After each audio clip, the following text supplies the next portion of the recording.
bom dia, boa tarde, boa noite. Devido ao coronavírus, a gente está passando por uma pandemia e as aulas foram suspensas. Mas por ser um recesso escolar, a gente tem que manter as nossas atividades constantes e por esse motivo eu vou estar tentando gravar algumas aulas aqui para a gente poder estar desenvolvendo o conteúdo que seria trabalhado dentro de sala de aula. Para quem não me conhece, eu sou Simone, eu sou professora de Biologia dos segundos anos do ensino médio da Escola de Período Integral Vitor Meirelles e eu vou estar dando continuidade às aulas com os meus alunos aqui. Se mais alguém quiser assistir, seja muito bem-vindo e qualquer dúvida, vocês tentem deixar algum like aí, alguma mensagem e eu vou tentar responder.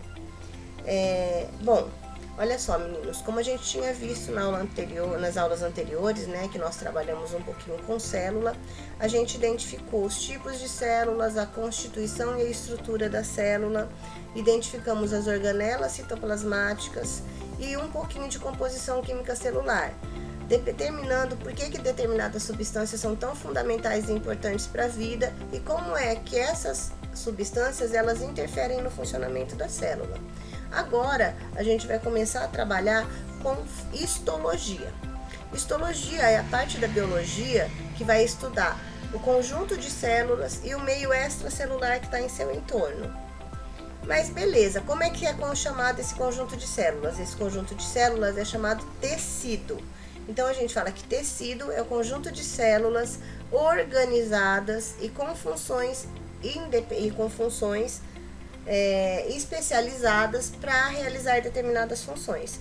Então agora a gente está falando de células que têm funções específicas, né, e que agem em grupo para que o nosso organismo funcione adequadamente. Os tecidos dos animais eles são divididos em 4 tipos: em tecido epitelial, que é o de revestimento e proteção, o tecido conjuntivo, o tecido muscular e o tecido nervoso. Na primeira aula, que é essa que a gente está vendo agora, a gente vai falar sobre o tecido epitelial.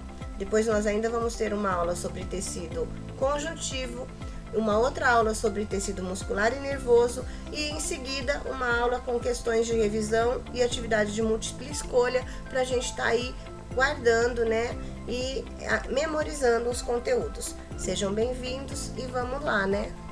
Bom, então como eu já havia falado, né, quando a gente fala de tecido, a gente vai falar dos tecidos animais, que são os nossos tecidos, e nós temos 4 tipos de tecidos distintos, como estão mostrados aí na figura do slide. A gente tem o tecido epitelial, o tecido conjuntivo, o tecido muscular e o tecido nervoso. O tecido epitelial, ele é dividido em 2 grupos bem específicos, e esses grupos específicos, eles são determinados exatamente pelas suas funções. Então a gente tem 2 tipos de tecido. A gente tem o tecido epitelial de revestimento, que é aquele que vai formar pele e mucosa, e a gente vai ter o tecido epitelial glandular, que é aquele que vai formar as glândulas que a gente tem no nosso organismo, que são responsáveis por ajudar no metabolismo energético, ou seja, na forma como o nosso organismo realiza suas reações químicas para adquirir energia ou para perder energia ou para fazer as suas funções normais. O tecido epitelial de revestimento ele tem 4 funções básicas, tá?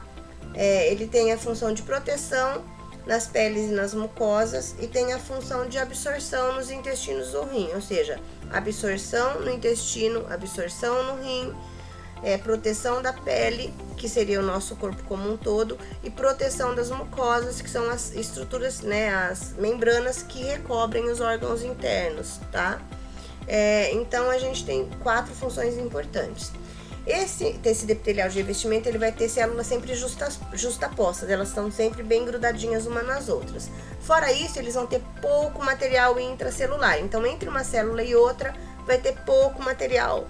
E elas vão ser poliédricas, elas vão ter formas de quadradinhos ou de retângulos, dependendo da região, e elas vão ser avasculares, ou seja, elas não vão apresentar vasos sanguíneos. Quanto ao número de camadas, elas podem ser divididas em 2 grupos também. As simples, que tem uma única camada, e as estratificadas, que vão apresentar várias camadas. Quanto ao tipo de célula, elas podem ser então pavimentosas, quando elas forem achatadinhas, elas podem ser cúbicas, quando elas tiverem forma de cubo, ou elas podem ser chamadas de prismáticas ou colunares, quando elas tiverem forma de retângulo. Ai, professora, tudo isso é importante eu guardar? Importante não é, mas pode ser que em algum momento vocês tenham que falar alguma coisa a respeito do tecido, e quanto mais conhecimento a gente tiver, melhor vai ser.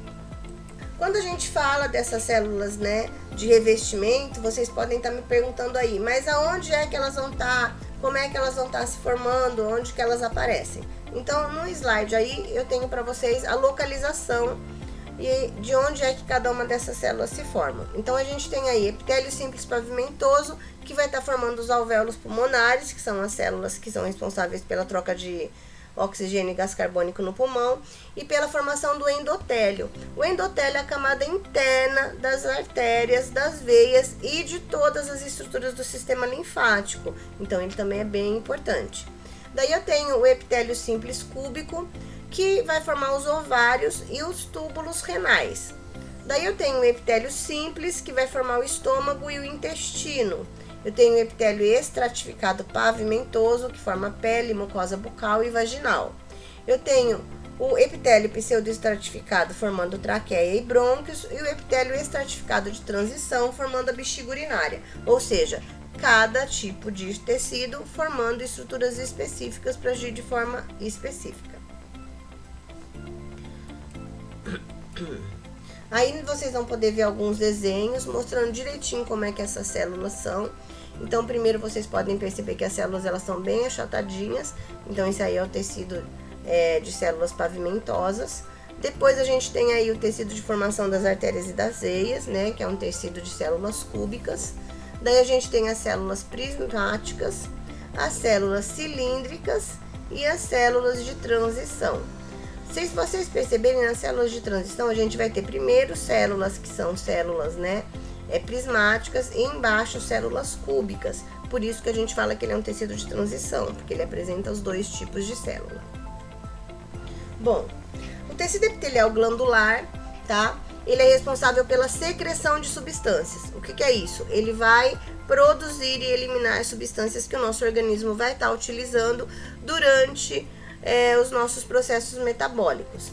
E eles formam então as glândulas, e essas glândulas elas podem ser divididas em 3 tipos diferentes. Glândulas endócrinas, que são aquelas que vão liberar as substâncias que elas produzem diretamente no sangue, ou seja, elas não vão apresentar nenhum tipo de ducto para fazer essa liberação de substância. A gente vai ter as células exócrinas, que são aquelas que apresentam, ductos para liberar essas substâncias. Ou seja, ela não vai liberar diretamente no sangue, ela vai liberar através de um ducto, ou seja, de um canal, para que essa substância seja eliminada. Exemplo, as glândulas sebáceas, as glândulas lacrimais, as glândulas sudoríparas, as glândulas mamárias, tá? Então, ou seja, as glândulas salivares, essas substâncias elas vão estar saindo do nosso organismo através de um canal que a gente chama de ducto. E a gente ainda tem as glândulas mistas, como é o caso do pâncreas, que vai estar liberando substâncias de forma exócrina, como é o caso das enzimas digestivas, que ele vai liberar direto no intestino, como também ele vai ter função endócrina, porque ele vai liberar insulina e glucagon diretamente no sangue. Então ele vai fazer as duas funções, por isso elas são chamadas de glândulas mistas ou glândulas anficrinas, nominho feio, e a gente chama de mista, que é mais bonitinho. Bom, as glândulas, assim como os tecidos de revestimento, elas também são divididas pelo seu tipo, ou seja, pela sua forma e pela sua constituição. Então, na imagem aí, você pode ver os tipos de glândulas exócrinas e como é que elas são separadas. E aí vocês conseguem perceber bem facinho a presença dos túbulos, né? Então, vocês podem ver que a parte em azul aí vai indicar os ductos, ou seja, a parte por onde é que essas substâncias vão ser eliminadas. Então, aí vocês têm vários tipos diferentes. A gente tem tubulosa simples ramificada, tubulosa simples enovelada, acinosa e por aí vai, que são todos os tipos aí que a gente pode estar tendo conhecimento e que é só mais uma forma de dar uma curiosidade para vocês, não é tão fundamental assim vocês entenderem.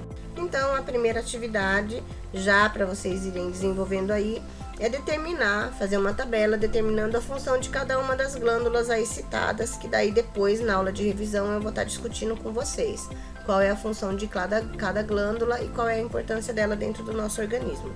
Bom trabalho aí para vocês e vamos continuar com a aula aqui. Bom, nesse slide eu vou estar mostrando para vocês todas as glândulas que formam o nosso organismo e vocês vão perceber que a maioria delas está presente tanto no sexo masculino quanto no sexo feminino. Mas os ovários e as glândulas mamárias bem desenvolvidas só vão estar presentes nas mulheres, enquanto que o testículo só vai estar presente nos homens. Se vocês verificarem o slide que vem logo a seguir, está mostrando a constituição dessas glândulas, né, bem bonitinho. Então, mais uma atividade aí, fazendo no caderno e depois mandando foto para mim, lá pelo Google Sala de Aula ou pelo meu e-mail. Eu quero que vocês façam uma tabela e que nessa tabela vocês identifiquem as glândulas, a sua localização e a sua função, para que a gente possa dessa forma tá desenvolvendo na aula de revisão, né, na revisão de questões, tirando algumas dúvidas e respondendo algumas questões que possam surgir.